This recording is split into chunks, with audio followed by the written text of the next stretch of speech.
Hi, I'm Dr. Jamie with Concierge Mobile Animal Hospital, and this is part of our learning series for things that go on in the back of a veterinary hospital. This is Maya, and Maya's going to get her teeth cleaned today, so she is going to go under complete anesthesia for this so that we can do a very deep, thorough cleaning. What are you looking at? So what we're going to actually show you guys today is what happens when your pets get an IV catheter. Now, I'm not going to go into the depth of actually teaching you how to do an IV catheter. I'm actually just going to kind of show it to you so that you can see what your pet goes through. In cases of anesthesia, it's very important that animals have an IV catheter. All anesthetized pets should have one in order to give us what we call venous access, which means that we can safely induce anesthesia. We can give them drugs or medications if they are having any trouble under anesthesia. They will get fluids in order to keep their blood pressure up and normal during anesthesia, and it also helps them to completely get the drugs out of their system, metabolize them, so they can wake up properly and easily. So the first thing we're going to do, hi honey, let me see, you're going to be a good girl, huh? Yeah. So the first thing we're going to do, in dogs or cats we use either the cephalic vein or what's called the saphenous vein, which is in the back of the leg.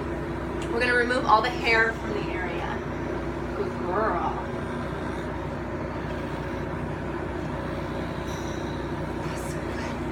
With an IV catheter, you want to make sure that you're placing it sterilely, meaning that we're not going to introduce any bacteria or anything into their system, because it is, again, going straight into their bloodstream. Then we're going to do a very good job to clean the area, almost as if we were doing surgery. We actually do just as many cleans as we do if we were actually making an incision into this area. Good girl. This is such a good girl. Last one. Now, what I want you to really notice as the pet owner is how this is going to be a little bit of a pinprick for her. She is going to feel it, but hopefully it's not going to be too painful for her, and you'll see that she's pretty comfortable throughout this procedure, as long as I'm doing it right. So again, very sterilely, we're not touching the tip of the catheter. We're going to insert it into her skin, and this is where she might feel a little bit of a prick. Hey, good girl. I know, I'm going to talk to you the whole time. Oh, that's this funny sound, huh? Good. And that's all she felt. Now I know you can't see the depths of that, but basically what I want you as the pet owner to understand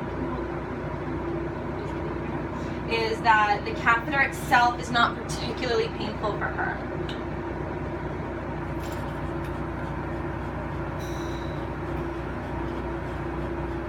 We cap it off, we tape it in, which I won't bore you with the details of taping something to an animal's leg. Maybe we'll show you that in another one. And she is ready for anesthesia. So thanks for joining us today. Hope that was good.